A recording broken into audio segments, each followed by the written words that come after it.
What up mga solid subscribers, no? Okay, ang papanoorin po natin na itong video po ni... Sino ba to? Dennis Trillo to. Dennis Trillo tinuruan daw ng TikTok dance ng ating mahalima, no? So, okay, no? Panoorin natin. So, very big shoutout kay Jayco Manangan TV, no? Jayco Manangan TV, very big shoutout po sa iyo, no? Tara, panoorin natin to. Bigay mo, Dennis. Bigay mo, Dennis. Para kunwari, SB19 ka. Dalawa. Ganun, oh.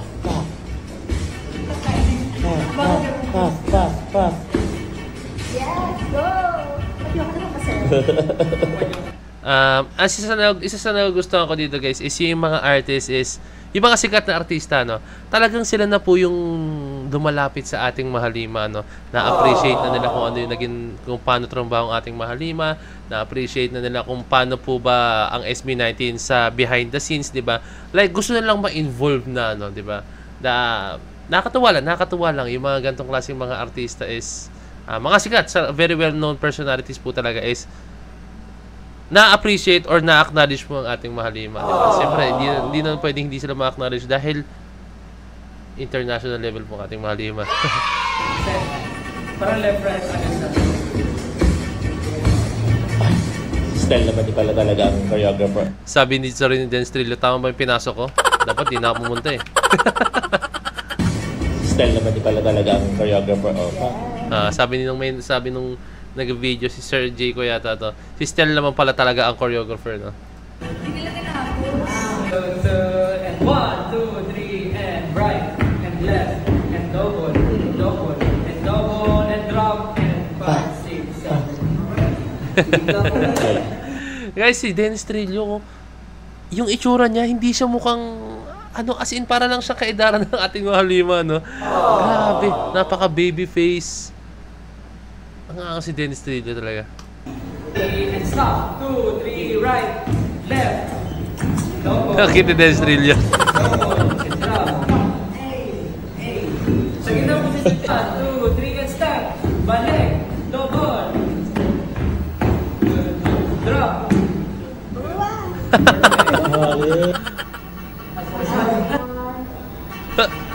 Ay, sorry po.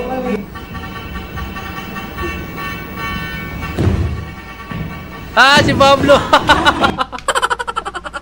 Si Pinuno pa nagkamali na, kulit lang. Alam niya rin eh, napahinto siya eh.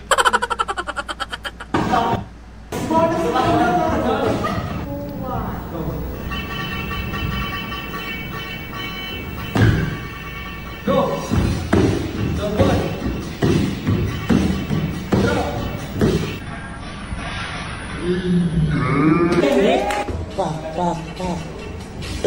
Bigay mo, Dennis. Para kunwari, SB19 ka. Dalawa. Left, right. Ganun, oh.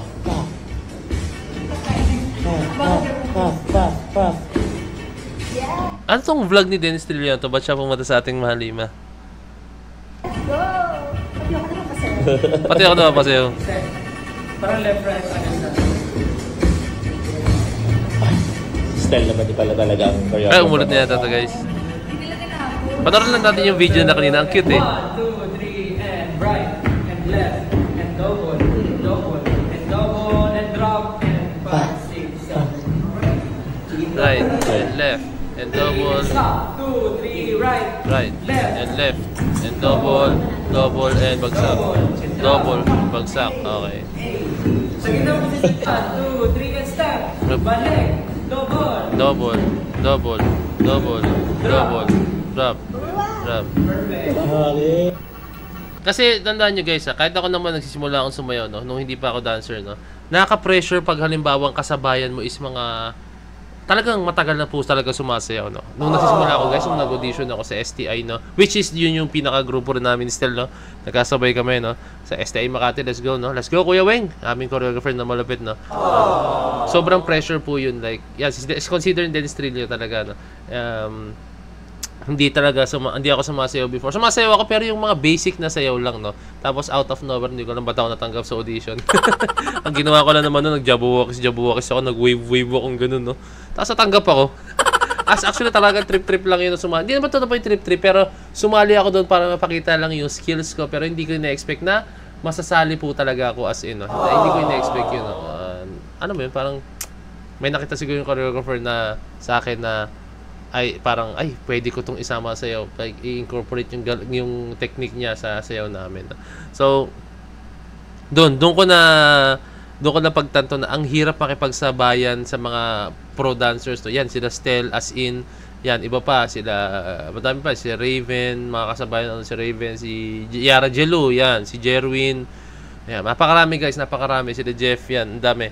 Napakarami nilang kasabayan ko before na talagang sumasayaw na talaga way back, no? And then, ako yung laging pinakahuling nakakagets po talaga ng sayaw as in, no? Sobrang like, ang isa pang nakaka-pressure doon is, when nag-practice kayo, meron talagang pupunta-punta sa dancing room nyo or dance studio nyo. Actually, hindi sa dance studio. Talagang yung pinag-practice namin before is empty room lang siya. As in, isipin nyo, room siya sa university nyo na empty, bakante. Wala talagang like wala siya salamin, hindi talaga sa dance studio. Tapos may mga pumapasok-pasok doon kasi may mga upuan doon, may mga pumapasok-pasok. Manonood sila, mga estudyante, pag break time nila, papasok-pasok doon kasi pahabayan, medyo malaki yun.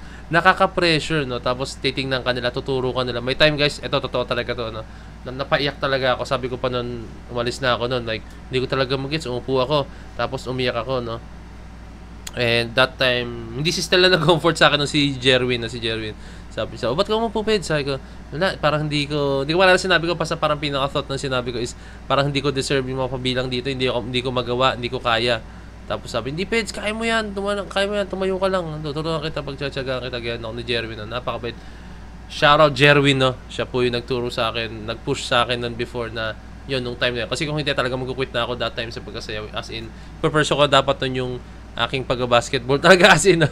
Kasi basketball player talaga ako as in, nag-basketball, pero ewan ko, tinry ko lang sumayaw, no? So, ay lang, onting story time lang, and then si Stel kasabayan ko noon that time, no? Ayun, paiyak ako that time, and then ayun, tuloy-tuloy na, and then yan, si Stel, nakasabayan ko, pero up to this day, masasabi ko is wala pa rin ako sa level nila as in, no? So, talagang kahit makasabayan ko sila sa pagkasayaw, talagang way ahead pa rin sila, above pa rin sila sa akin, no?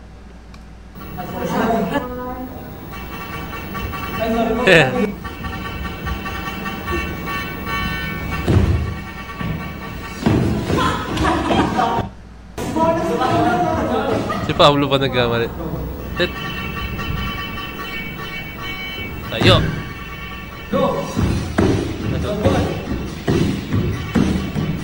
Baba. Hey. Ang kiti Dennis Trillo, no? Tanong kay Dennis Trillo, no? Tingnan ko nga, guys, kung ilang taon na si Dennis Trillo, bakit parang napakabata niya tingnan, no? Parang mas mukha pa ako matanda sa kanya. Dennis Trillo, ilang taon na si Dennis Trillo? Come on, man! 43 years old! What the F is happening in the world? Mas mukha akong 44. As in, no? Bata si Dennis Trillo, no? Baby face talaga, as in, galing, ewan ko paano pag-aalaga ginagawa din sa sarili niya, pero napaka bata pa niya tingnan talaga, as in, for a 43-year-old po talaga, as in, no? Aminin nyo, may mga nanonood dyan na pasabi na, hala, 43 years old na si Dennis Trillo? Ba't parang mas matanda pa ako? Diba? So yun lang guys, nakakatawa, nakikita yung makipag-interact ang ating mahalima, no? So tingin pa tayo ng mga updates sa ating mahalima, no? So hanggang dito muna yung video. So yun na, this is Point of Ed signing out. Peace! Let's see.